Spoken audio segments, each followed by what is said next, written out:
이스라엘 역사에 있어서 어쩌면은 가장 위대한 임금 중에 한 사람이 우시아입니다.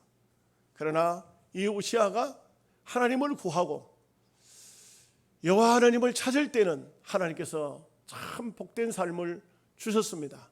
그렇지만 하나님을 떠나게 될 때, 교만할 때, 하나님을 배신할 때 그는 또 멸망의 길로 역대 왕들이 들어가는 묘실에도 들어가지 못하는 그런 비참한 삶을 맞이하게 되는 것을 볼 수가 있습니다. 우리가 별거 아닌 것 같아도 하나님을 찾느냐 아니면 내 지혜로 사느냐 이것은 분명히 다릅니다. 그런데 사실 우리가 이렇게 살아도 한 세상 살고 저렇게 살아도 한 세상 삽니다. 하나님을 찾는 삶이라고 해서 당장에 그 삶이 오늘 낮에도 말씀드렸지만 어떤 어려움도 쑥쑥 물러가고 형통한 길만 열리고 그런 것이 아니에요. 믿음으로 사는 길에도 여러 가지 환난도 있고 풍파도 있고 고통도 있고 시험도 받고 그래도 하나님을 찾고 사느냐, 하나님을 믿고 사느냐, 어떤 상황 속에서도 변함없이 하나님의 이름을 부를 수가 있는가, 이것이 오늘 우리가 하나님의 사람인가 아닌가 거기 판단을 내릴 수가 있겠죠. 세상 사람들은 좋은 일 생기면 어떻게 합니까? 자기 영광을 다 받습니다. 어려운 문제가 생기면 어떻게 합니까? 조상 원망하고 더 나가서 하늘을 원망합니다. 하늘 또 무심하시지. 이게 세상 사람들의 모습이죠. 오늘 우리는 어떤 상황 속에서도 하나님 앞에 기도할 수 있으면 그 사람은 신자입니다. 성경에 보면 바울이 이렇게 말하죠. 내가 너희를 위하여 기도할 때마다 감사함은. 이것이 정상이에요.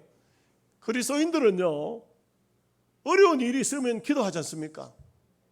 기도하면 제일 먼저 어떻게 기도합니까? 지금 많이 어려워요. 그럼 어떻게 기도합니까? 하나님, 어렵습니다. 원망스럽습니다. 불평합니다. 그렇게 시작한 사람은 아무도 없어요. 그거는 그리스도인이 아니에요. 그리스도인들은 그 상황 속에서도 제일 먼저 입을 열면 하나님 감사합니다. 이렇게 시작하는 겁니다. 하나님 감사합니다. 왜 감사한가? 우리가 이 땅에서 사는 삶에 비참함이 와서 우리가 생이 끝이 난다 할지라도 우리가 마지막으로 할 수 있는 말은 감사합니다. 여기서 출발하는 것이죠. 네? 독일에서 어떤 신자 한 사람은 혀에 암이 생겨서 혀를 잘라야 되는 겁니다. 혀를 잘라야 되니까 의사가 이렇게 말합니다. 당신 혀를 자르면 이제는 다시는 말을 못합니다. 마지막으로 할 말 있으면 하시오.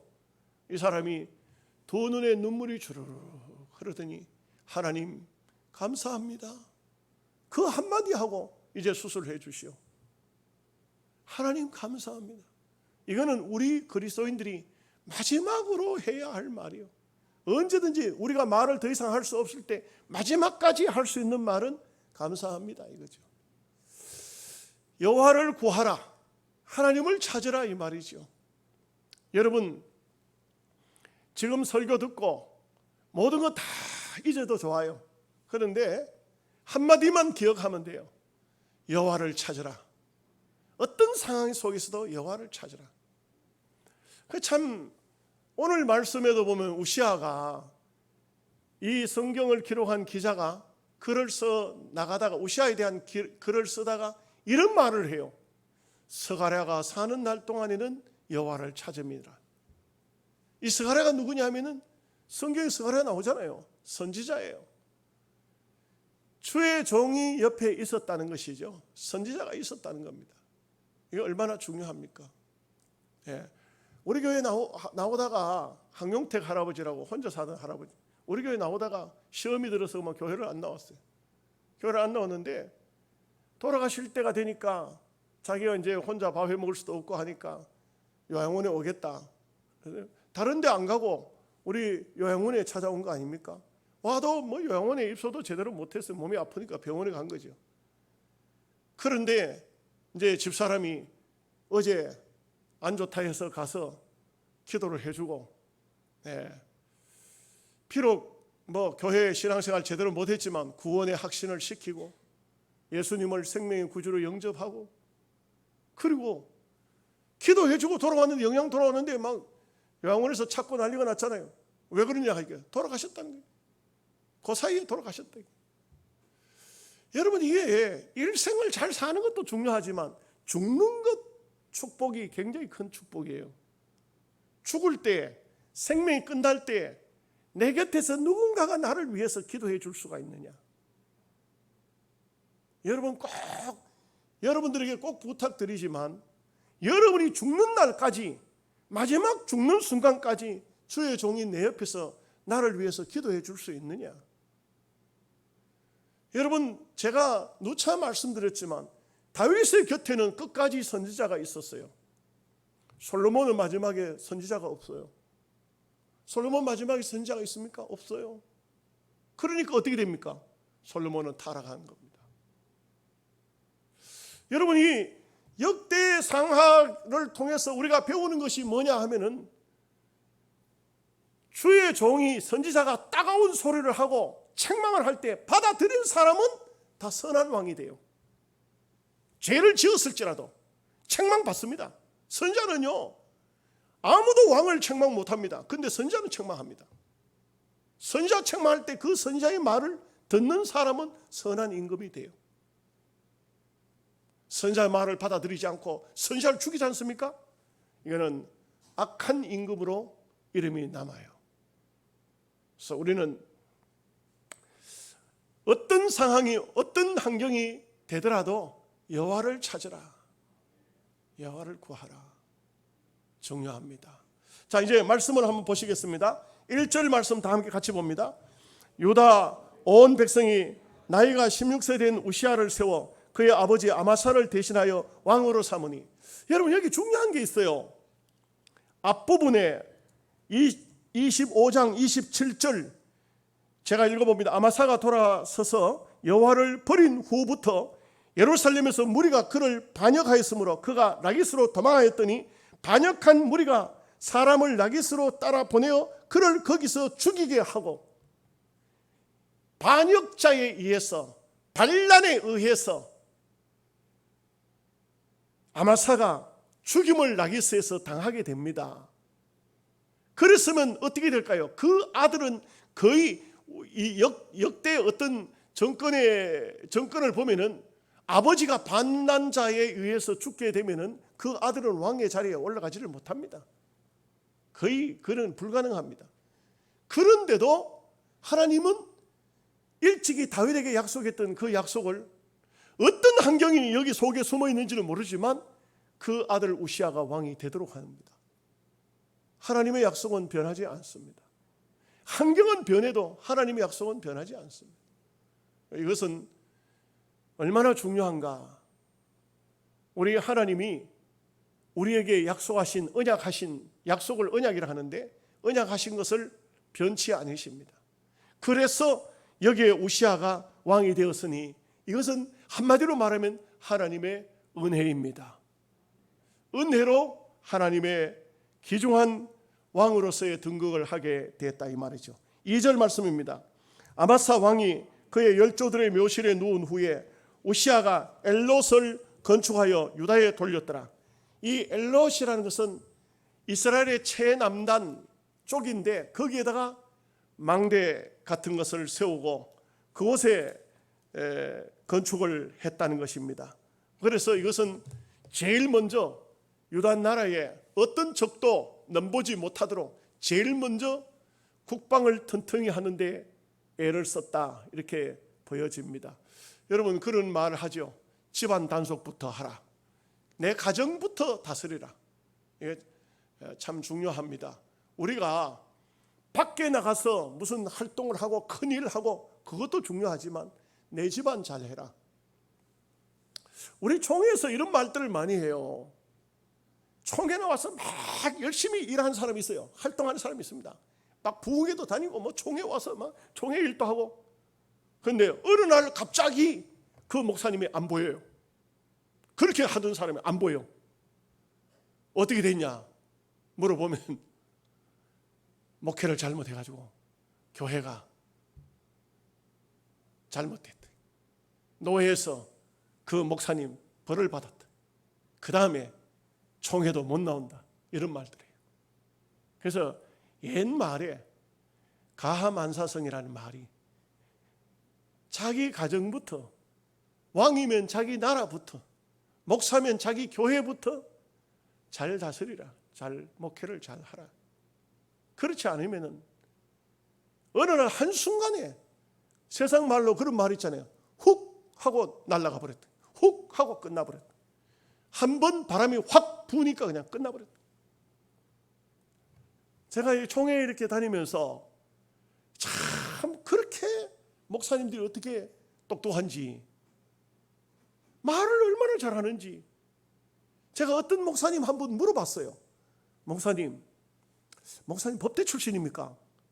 법대, 난 법대 가지도 그 구경도 못했습니다. 근데 어떻게 그렇게 법을 잘 알고 어떻게 그렇게 말씀을 잘 하십니까? 이분이 너무너무 막 내가 보니까 머리가 막 비상해요. 영특해요.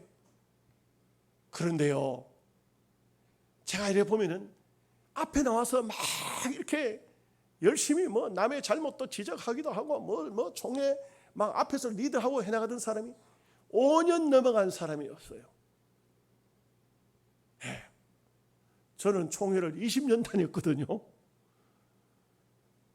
무슨 말인지 잘 모르는가 본데. 그래서 제가 터득한 게 있어요. 저는 10몇 년 전에 총회 감사부장을 했잖아요. 딱 한 번 하고는 정치는 계속하면 되는 것이 아니다. 안 해야 내가 사는 길이다. 웬만하면은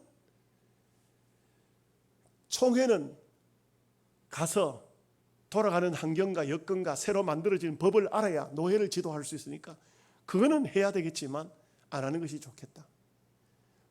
본연이 있어요. 본질이 있어요. 뭐냐? 목회지요. 목회가 제 본질입니다. 그 외의 것은 부수적인 겁니다. 내가 안 해도 할 사람이 셌어요. 전부 서로 하려고 난리가 나요. 우리가 내 나라를 잘 다스린다, 내가 맡은 일거리를 제대로 한다, 이것보다가 더 중요한 것이 없어요. 자기 집안을 못 다스리면서 자기 왕으로서 자기 나라를 든든하게 못 해놓고 뭘 하겠다? 다 헛수고입니다. 아닙니다. 여러분, 제일 먼저 해야 할 것이 뭡니까? 집안을 든든하게 해야 돼요. 총신 다닐 때 교수님 중에 한 분이 이런 말씀을 해요. 총신 신학교 다닐 때 참 잊혀지지 않아요.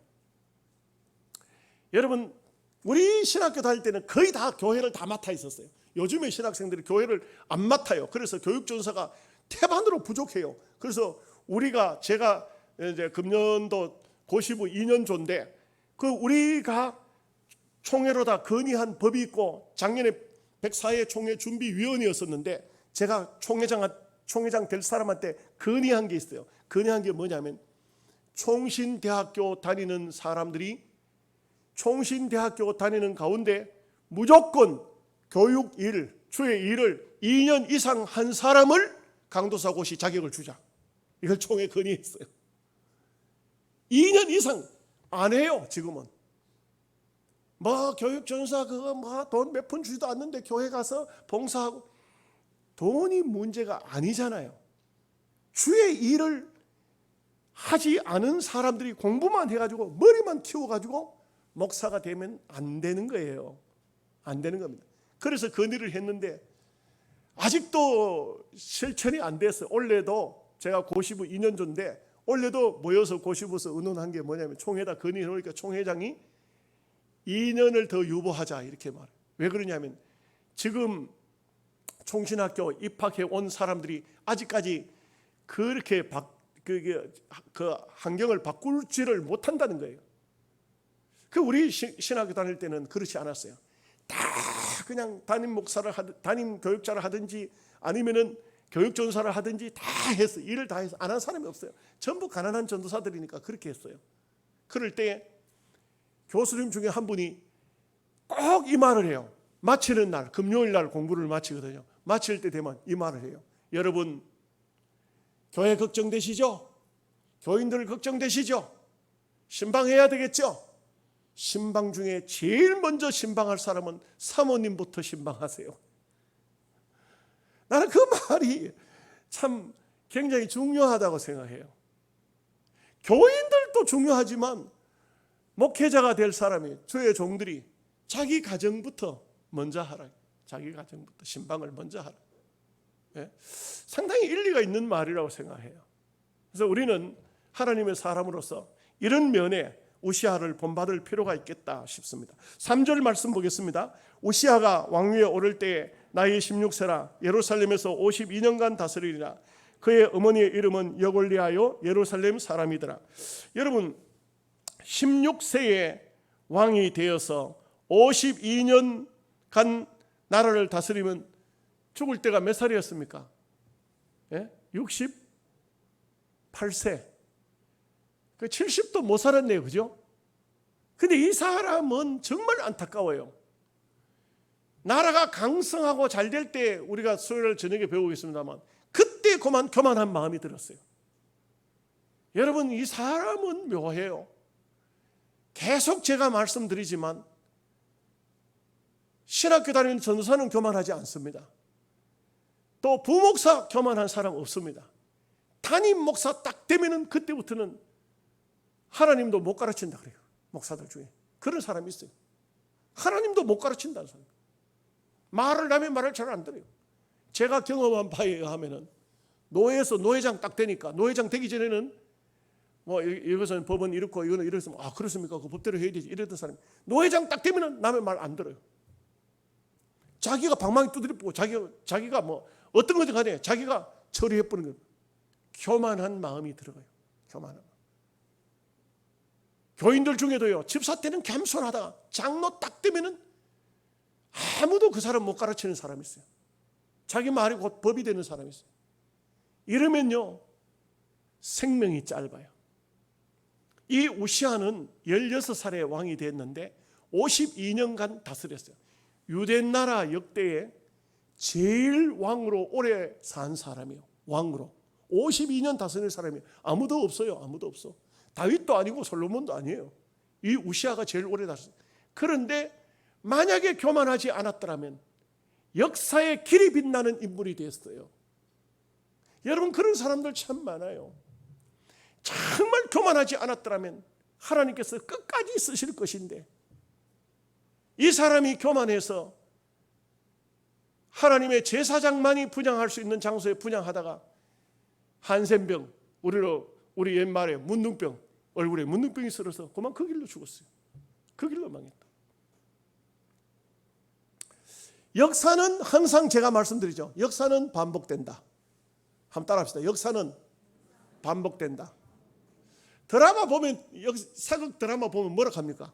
역사는 뭐라죠? 아, 모르시는구나. 역사는 몰라요? 드라마다. 역사가 드라마다.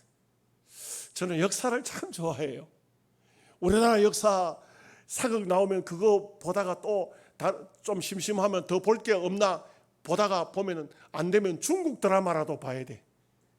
중국 역사라도 공부해야 돼. 책도 사보면은 꼭 스토리를 좋아해요. 성경을 읽어도 스토리를 좋아해요. 사사기서라든지 뭐 왕조시대 이야기라든지 이런 얘기들을 참 좋아해요. 사무엘 상하 같은 거를 읽으면 왠지 모르게 마음에 이런 역사, 이 시대는 이랬구나, 이런 게 나와요. 그런데 항상 역사는 되풀이돼요. 희한한 것은 이렇게 하면 잘 되고 이렇게 하면 안 된다는 것을 수도 없이 배우고 많이 아는데도 불구하고 또 빠져요. 왕도 빠지고 교인들도 빠지고 목사도 빠지고 장로도 빠지고 또 빠져. 이렇게 하면 안 되는데 그것도 빠져. 참 희한한 것은 교회도요, 어느 교회든 간에 예를 들어서 잘못된 어떤 사상을 가지고 있는 사람이 있으면 모든 사람이 욕해. 본인만 몰라. 그런데 그 사람이 떠나고 나면 또 다른 사람이 그런 사람으로 대치해요. 그 자리에 또 들어와. 희한해요. 그렇기 때문에 우리는 우리 스스로를 다스려야 되지 누가 우리를 다스려 주는 게 아니에요. 우리 스스로가 내가 참 잘 살아야 되겠다 이 결심이 돼야 돼요. 자, 4절 말씀 보겠습니다. 오시아가 그의 아버지 아마사의 모든 행위대로 여호와 보시기에 정직하게 행하며. 여러분, 정직하다는 것이 뭔지 아십니까?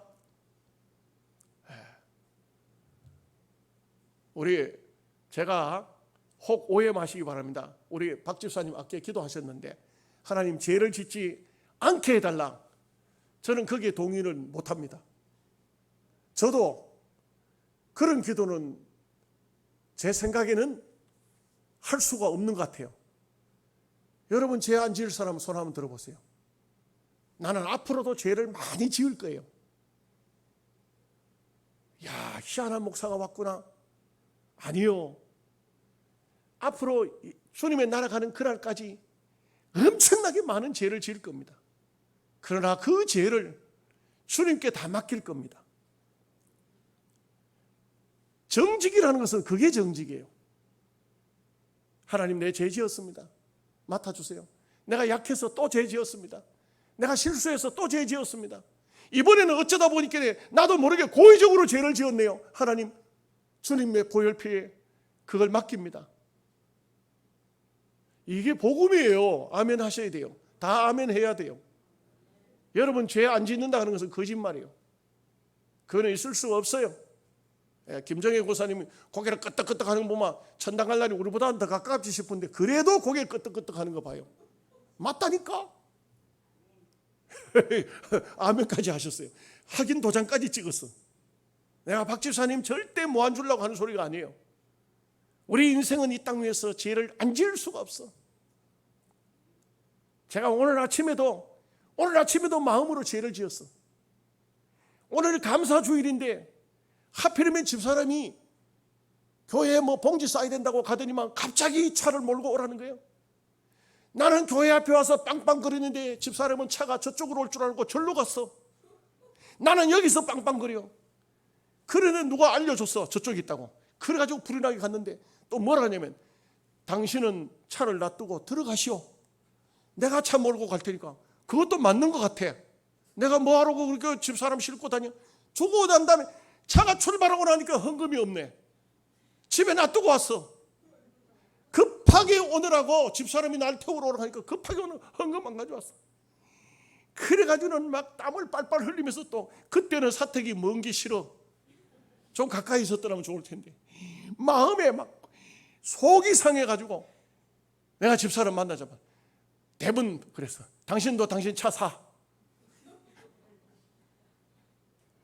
내가 감사주일이라서 더 한은 못 내고 당신은 당신 차 사.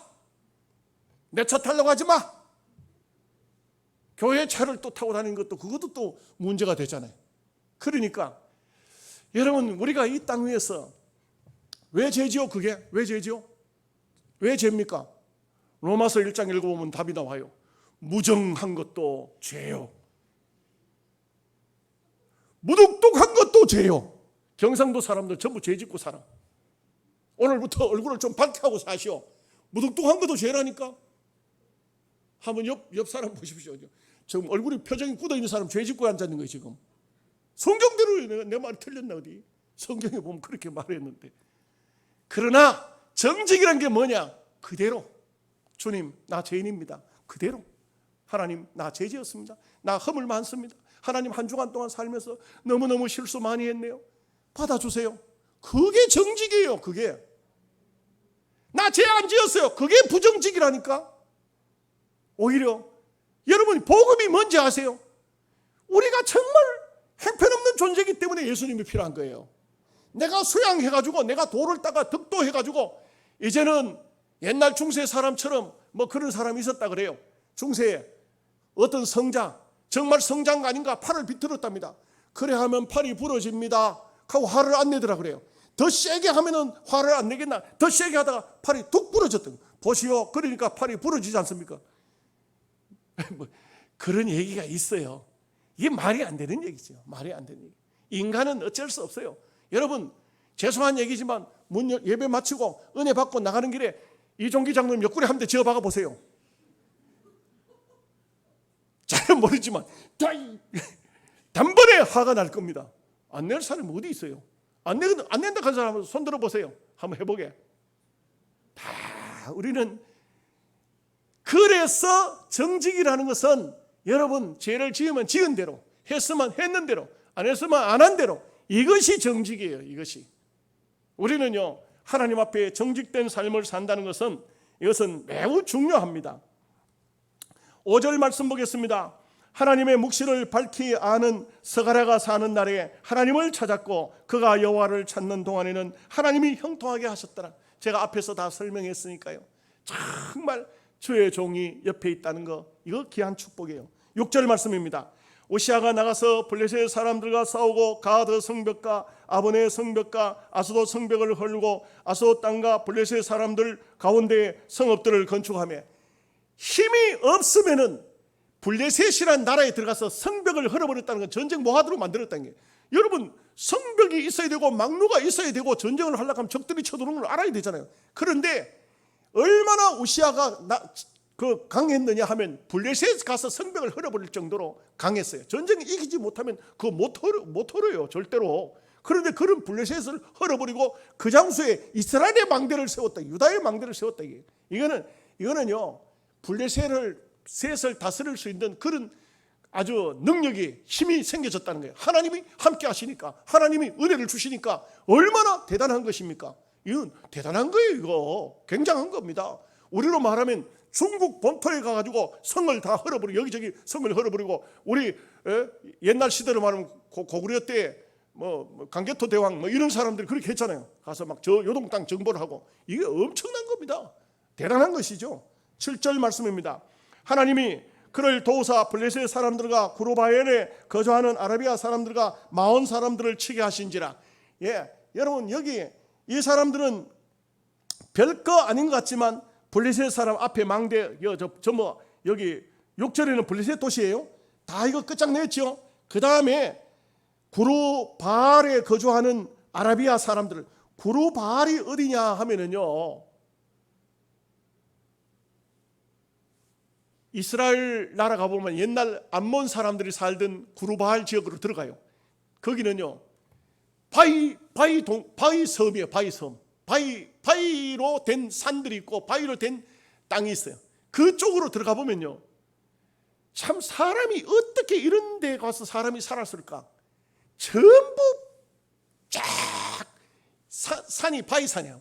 뭐 풀도 제대로 없어요. 풀이 거의 뭐 없어요. 어쩌다가 시띠나무 한 그릇이 있는, 그런데 큰 산골짜기, 우리로 말하면 산골짜기인데 거기에 길이 나 있는데 딱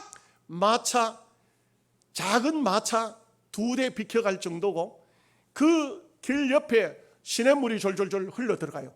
그런 지역에 사는 사람들은요 성경에 보면은 사울의 아들 요나단이 그런 작은 골짜기에서 병사들을 맞아서 싸우는데 한 번에 병사가 2명 3명이 한 번에 덤벼들지를 못해요. 많이 덤벼들어봐야 2-3명 덤벼든다 할 것 같으면 혼자 장수니까 그 얼마든지 쳐서 죽일 수 있잖아요. 그러듯이 그런 골짜기 안에 살고 있는 그런 데까지 다 정복해버렸더니 나중에 이 소문이요 엄청난 거예요.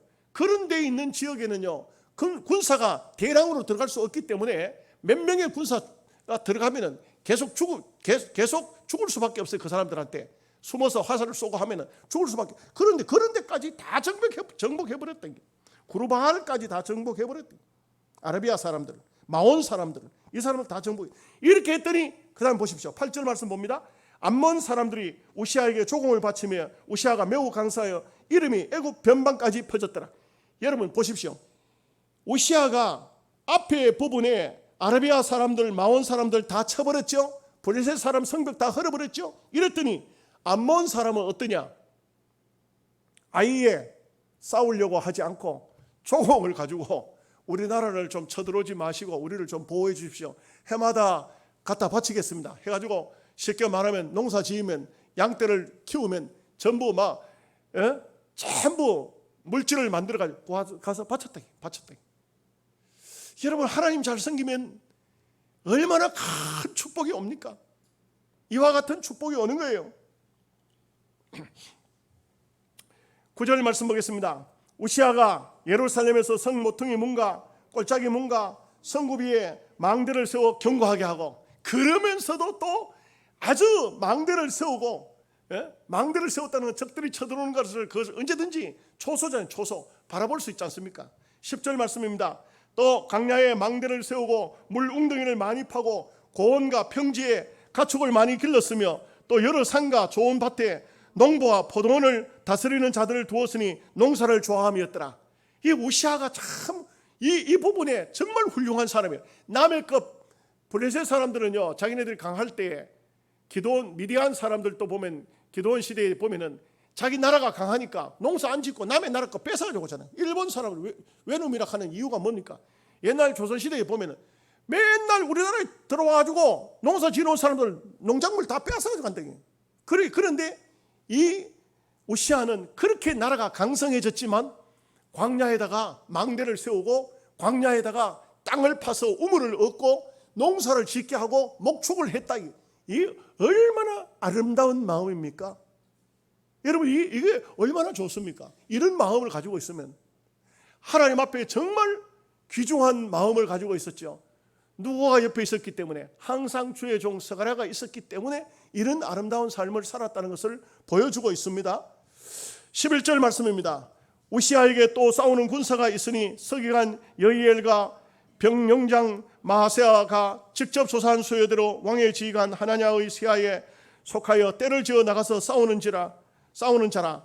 여러분, 이 또 그러면서도 적들이 쳐들어오면 나가서 군사를 몰고 나가서 얼마든지 싸울 수 있는 군사력이 있어야 돼. 아무리 평화롭게 농사를 짓고 목축을 하고 우물을 파고 망대를 세우고 싶어도 군사가 없으면 안 돼요. 이때 당시에는 아주 전쟁이 비일비재하게 일어나는 때 아닙니까? 수도 없이 걸핏하면 적들이 쳐들어오는 이런 때, 농작물 다 빼앗아가고 이런 때 아닙니까? 사람 잡아가고 이런 때지만, 이때에 또 내적으로는 군사도 이렇게 강하게 잘 키워놨다 이거죠.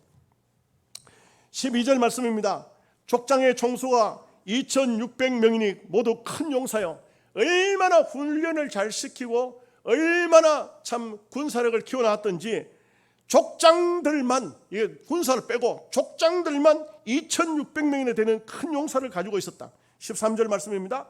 그의 휘하의 군대가 30만 7,500명이라 건장하고 싸움에 능하여 왕을 도와 적을 치는 자이며, 이만큼 사실 엄격히 보면 큰 용사는 아니에요. 30만 7,500명, 이거 큰 용사는 아니에요. 앞부분에서 보면은 어떤 왕 때에는 군사가 얼마가 됐습니까? 60만 명, 80만 명까지 올라간 때가 있었잖아요. 근데 이렇지만은, 그러나 이 군사들이 포도원 망대를 만들고 포도를 심고 농사를 짓고 목축업을 해가지고 이 사람들을 강하게 훈련을 시키면 일당백이 되는 거예요.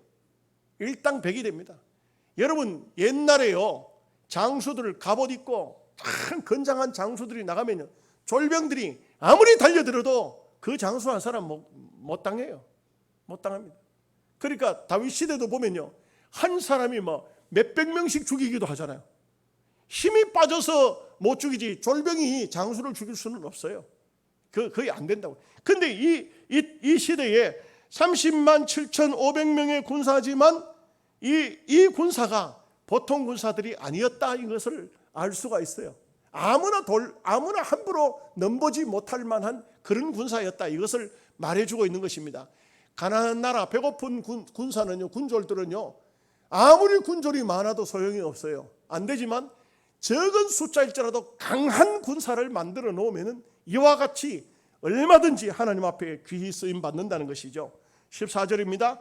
우시아가 그의 온 군대를 위하여 방패와 창과 투구와 갑옷과 활과 물맷돌을 준비하고, 보십시오. 여기 보니까 옛날에는 전쟁을 치르게 되면요, 군인들은 실제로 군인들이 무슨 갑옷을 입는다, 이거 잘 없어요. 장군들이나 입지. 사사기 시대에 보면은 뭘 가지고 싸우러 나갔습니까? 농장기 가지고 싸우러 나갔어요. 삽, 갱이, 호미 이런 거 가지고 싸우러. 그런데 여기에 우시아가 얼마나 준비를 잘했느냐. 여기 보니까 온 군대를 위하여 온 군대가 방패, 창, 투구, 갑옷, 활, 물맷돌 다 가지고 있었대요. 이게 대단한 것이죠.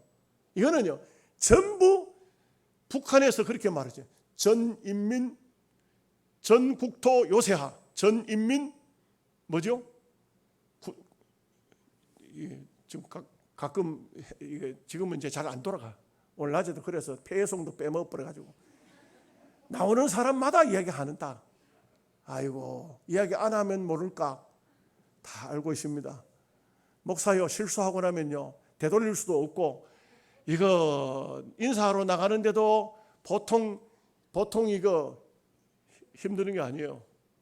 그런데 오는 사람마다 다 인사합니다. 목사님 폐성 빼먹었죠? 빼먹으십니다.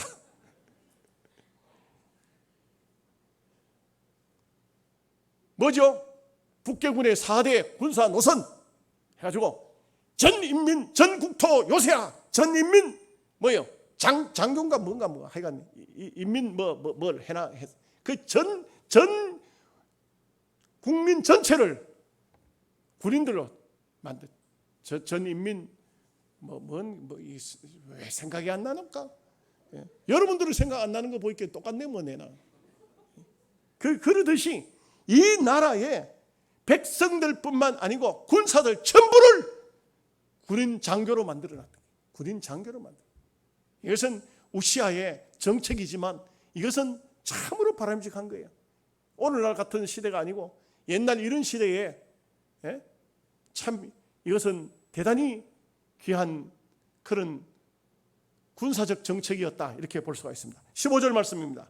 또 예루살렘에서 재주 있는 사람들에게 무기를 구하게 하여 망대와 성곽 위에 두어 화살과 큰 돌을 쏘고 던지게 하였으니 그의 이름이 멀리 퍼지면 기이한 도우심을 얻어 강성하여 짐이었더라.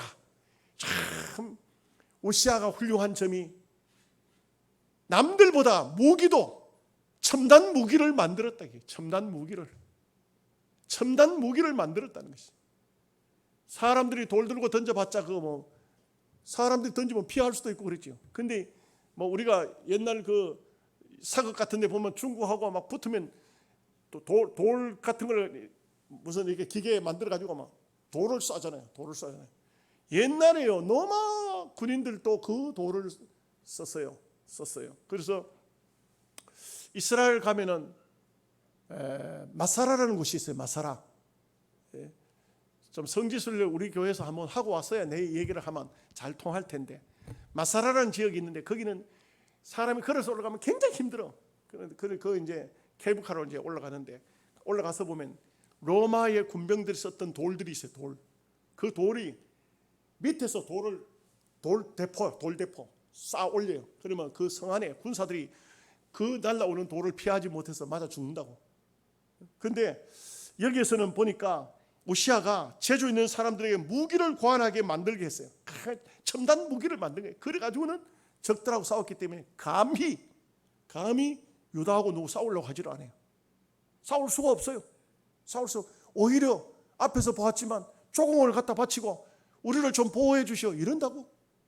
이 얼마나 하나님이 우시아에게 은혜를 주셨고 강성하게 했고 잘되게 하셨는가. 왕이 잘 되면 백성들이 얼마나 편합니까? 여러분 어디든지 마찬가지입니다. 교회도 마찬가지죠. 교회도 당회가 참 목사 장로 하나로 뭉쳐서 교인들을 볼 때 잘 리드해 나가면 교인들이 얼마나 아름답습니까? 가정에서도 엄마 아빠가 참 화목하게 가정을 잘 이끌어 나가면 자녀들이 건강하게 성장하잖아요. 나라에도 올바른 임금이 나오면 백성들이 얼마나 편안합니까? 얼마나 자부심도 있고 든든하죠. 이때 누가 무슨 염려를 하고 살겠습니까? 얼마나 복된 삶입니다. 이런 삶이었는데 안타깝게도 나중에 다음 절부터 보면은 우시아가 강성할 때 교만하여 이렇게 시작하니까 안타깝죠. 우리는 언제나 하나님 앞에 겸손한 삶을 살고 하나님을 구하는 우리 모두가 되시기를 주님의 이름으로 축복합니다.